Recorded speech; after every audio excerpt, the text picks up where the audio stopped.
أعوذ بالله من الشيطان الرجيم. بسم الله الرحمن الرحيم. الحمد لله نحمده ونستعينه ونستغفره ونستهديه ونعوذ بالله تعالى من شرور أنفسنا وسيئات أعمالنا وأصلي وأسلم على المبعوث رحمة للعالمين محمد وآله الطيبين الطاهرين.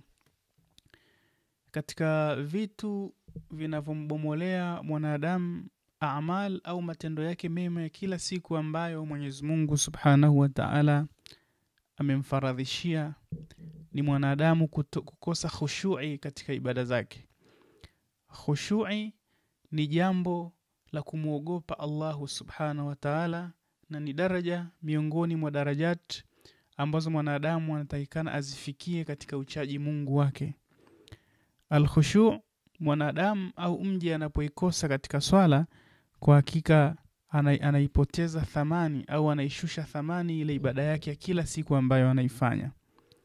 Mwenyezi Mungu Subhanahu wa Ta'ala anasema, wama khalaqtul jinna wal insa illa liya'budun, sikuumba majini na watu isipokuwa waniabudu mimi.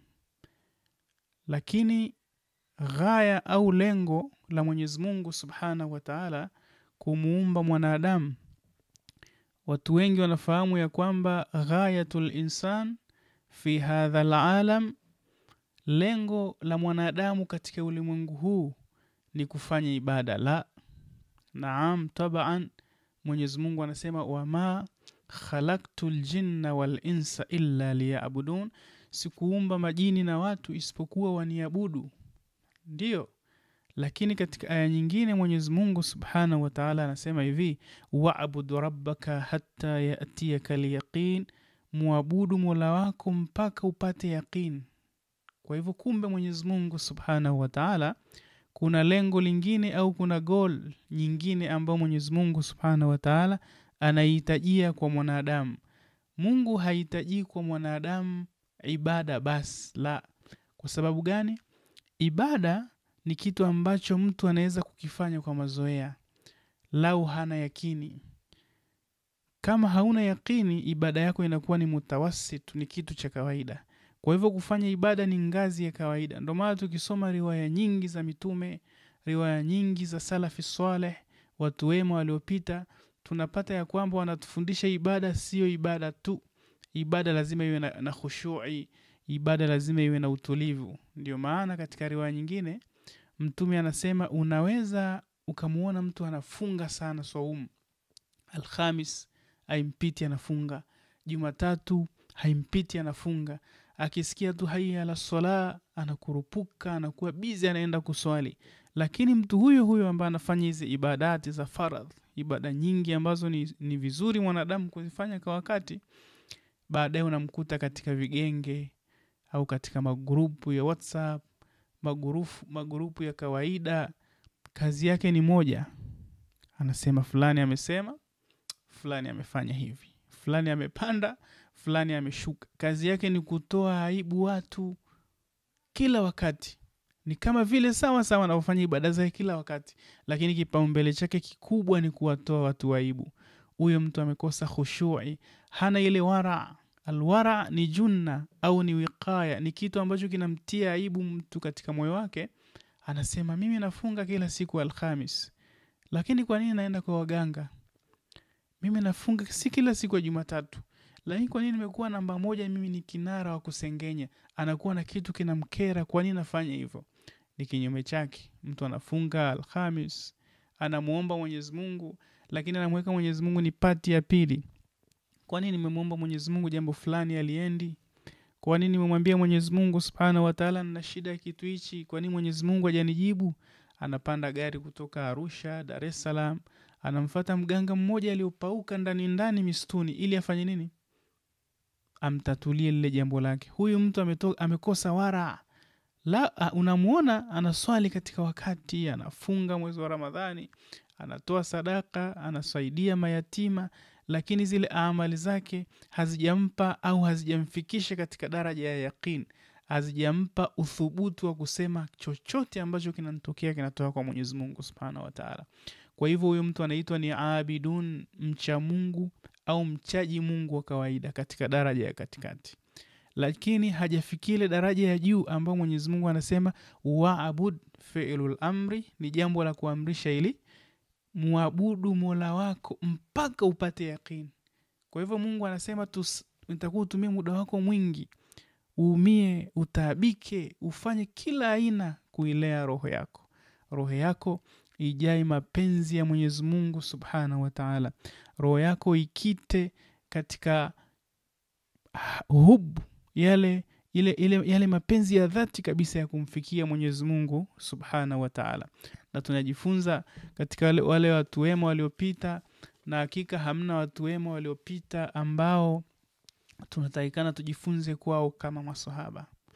Leo kwa uchache na kwa ufupi sana tutaangalia namna alivyokuwa Sayyiduna Ali ibn Abi Talib radhiyallahu ta'ala anhu katika uchaji Mungu wake. Na tutaendelea hivyo katika maswahaba wengine. Tutazungumza namna alivyokuwa akimcha Mwenyezi Mungu, namna Mtume Muhammadin sallallahu alayhi wa alihi wasallam alikuwa akiwahusia kuhusu ibada. Sayyiduna Ali ibn Abi Talib katika vitabu vingi vya history, vitabu vingi vya tarikh, sira, mwenendo wake maalum wa kiibada, alikuwa ni mtu ajabu katika matendo ya kiibada. Ali ibn Abi Talib wana historia wanasema ya kwamba ndio mtu au ndo kijana wa kwanza kuswali pembezoni mwa Kaaba baada ya Mtume Muhammad kutoka kule Jabal Hira, ambao Mwenyezi Mungu alimwambia iqra bismi rabbikal ladhi khalaqa, mpaka mwisho wa aya. Mtume watu waliwalingania ni wa nyumbani kwake, akiwemo Sayyidina Ali ibn Abi Talib akiwa na mkewe Sayyidatu Khadija radhiyallahu ta'ala anha. Kwa hivyo Ali ibn Abi Talib ni katika wale watu muhimu katika da'wa ya Mtume Muhammadin sallallahu alayhi wa alihi wasallam, na ni miongoni mwa maswahaba wa Mtume Muhammad ambao walikuwa ni wacha Mungu sana. Anapokea au inapokewa katika kitabu cha Nahjul Balagh, inasemekana kwamba ruya an Ali ibn Abi Talib fi ihda al-ghazawat, Sayyidina Ali ibn Abi Talib katika moja ya vita alikuwa akipambana na yupo katika viwanja vya vita. Na vita vya zamani ndugu zangu ni vita vya mapanga, mishale, watu wanatumia mpaka mawe ili mradi adui amzidi au amshinde yule adui yake. Anatumia silaha sampuli yoyote ile. Na zamani ukiingia katika viwanja vya vita, watu wanapigana uso kwa uso, panga kwa panga, visu kwa visu. Mwingine unakuta yuko katika farasi, mwingine yupo wanatembea, wapo katika wanapigana vita wakiwa wamesimama, ili mradi vita inapamba moto. Na zamani vita ikipamba moto, wanahistoria wanasema ya kwamba unasikia zile sauti za panga zinavolia, kama sasa hivi ukigusanisha visu au ukagusanisha majambia, zile sauti ndo unazisikia zinalia ka ka. Sayyidina Ali ibn Abi Talib alikuwa katika moja ya vita, inasemekana ni vita vya Siffin. Katika hivi vita vya Siffin, Ali ibn Abi Talib alikuwa mstari wa mbele anapambana katika vita. Lakini wakati anapambana na wale maadui pamoja na maswahaba zake, Sayyidina Ali ibn Abi Talib akawa amesimama, ameacha kupambana vita. Vumbi limepamba moto kiasi kwamba huwezi kuona anga juu. Ali ibn Abi Talib akasimama, akaangalia juu. Ammar bin Yasir akamwambia, Amira al-Mu'minin, ewe kiongozi wa waumini, lima tuhaddiqu aynayka ila as-samaa, mbona umekaza macho yako juu mbinguni ila hali tuko katika vita kali ya Amira al-Mu'minin? Sayyidina Ali ibn Abi Talib akamwambia, Ammar, ewe Ammar, fidaka ruhi, roho yangu iondoke kwa ajili ya kuwapambania nyinyi ya Ammar bin Yasir. Sayyidina Ali ibn Abi Talib akamwambia, uridu an attali', nataka kufahamu wakati wa swala umefika au bado? Ali ibn Abi Talib anamwambia Ammar bin Yasir, yupo katika viunga vya vita vimepamba moto. Lakini imagine, tasawwar, imam wasi wa Mtume Muhammad sallallahu alaihi wa alihi wasallam anasema naangalia nione jua limefika kiwango gani ili tuswali, na vita hapo vinaendelea. Na hii ndio ilikuwa akhlaq ya Mtume Muhammad sallallahu alaihi wasallam. Vile vile katika moja ya vita vimepamba moto, Mtume akawaambia maswahaba zake, auqiful harba, acheni kupambana, laqad hana waqtu salah, muda wa swala umefika. Haya maneno sio ya mtu ambaye anafanya ibada, ni maneno ya mtu ambaye anaingia katika ile aya ya Mwenyezi Mungu Subhanahu wa Ta'ala, wa'budu rabbaka hatta ya'tiyaka al-yaqin. Mtume alikuwa na yaqini ya dhati. Ali ibn Abi Talib alikuwa na yaqini ya dhati, ndio maana anasimama katika vita, anaangalia katika anga, je, jua limefika la utosi tufanye swala? Ammar bin Yasir anahadithia, anasema ya kwamba Sayyiduna Ali bin Abi Talib akanituma akaniambia, Ammar, waambie watu wote waache panga zao na waeke mapanga chini tufanye swala. Sayyidina Ali bin Abi Talib akamwamrisha Ammar, akamwambia waambie watu waache vita, tuingie katika swala, muda wa swala umefika. Ammar bin Yasir anasema tukatengeneza vikundi magroup, tukamzunguka, kundi moja likamzunguka Ali bin Abi Talib, akawa na swali. Katika Nahjul Balagh, katika ile sharh ya Nahjul Balagh, anasifiwa Ali bin Abi Talib, anasemekana ya kwamba amma al-ibadati, katika ibada Ali bin Abi Talib, fakana abadun nas, alikuwa ni mcha Mungu mzuri sana, alikuwa anafanya ibada za Mwenyezi Mungu Subhanahu wa Ta'ala vile inavyotakikana. Wa aktharahum salat, na alikuwa ni mwingi wa kuswali. Ali bin Abi Talib alikuwa kila muda anaswali. Wa sawma, alikuwa akifunga kila mara. Wa minhu ta'allama an-nasu salata al-layl, Ali bin Abi Talib ndo ametoa somo la watu kuswali visimamo vya usiku, ile salatul layl, zile salatul layl, ibada za usiku ambazo wanahistoria wanasema kwa Mtume ilikuwa ni wajib kuswali salatul layl. Wa min al-layl fatahajjad bihi nafilatal layl asa an yab'athaka rabbuka maqaman mahmuda. Usiku ya Rasulullah, tumia ni wakati wa kisimamo kumwabudu Mwenyezi Mungu Subhanahu wa Ta'ala, huenda Allah Subhanahu wa Ta'ala akakupata umesimama katika kile kisimamo chako.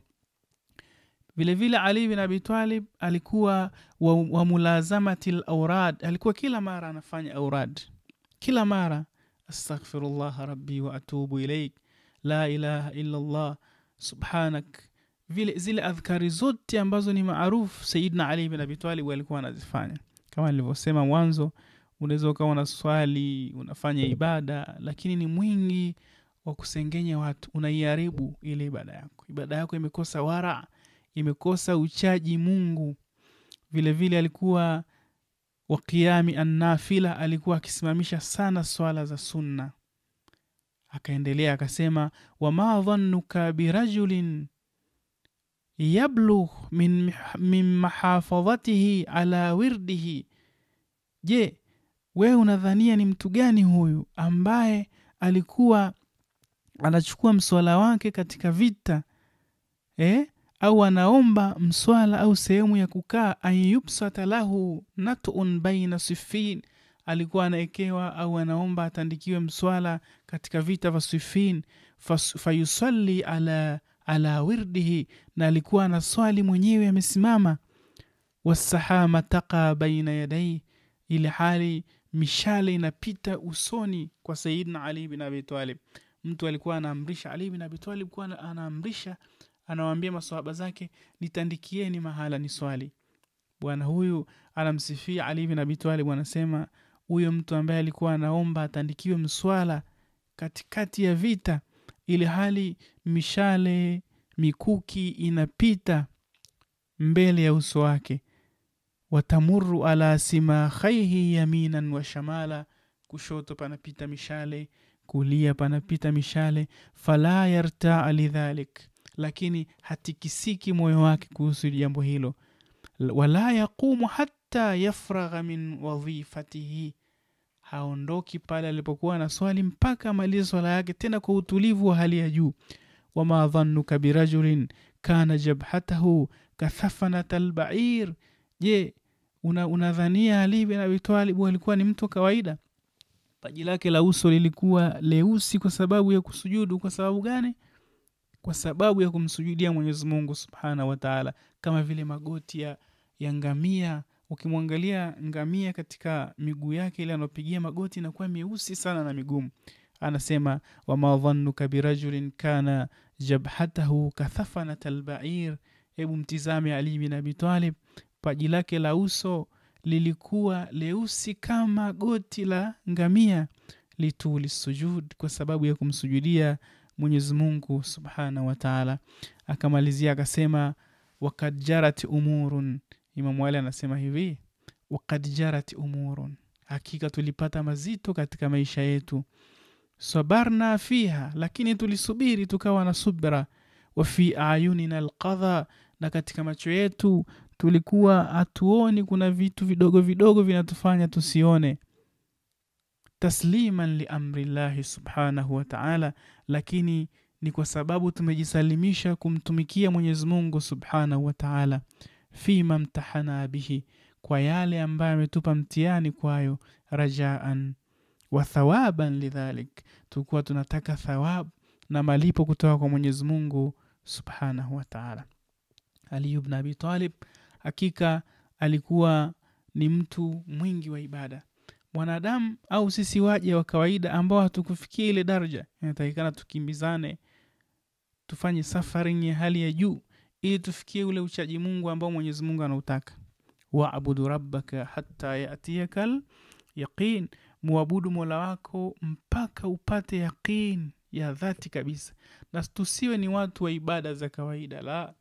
Unaswali adhuhuri, alhamdulillah. Unaswali alasiri, alhamdulillah. Unafunga yaumul khamis, alhamdulillah. Lakini tusiharibu zile ibada zetu kwa kufanya maasi ilhali tukakosa khushu'.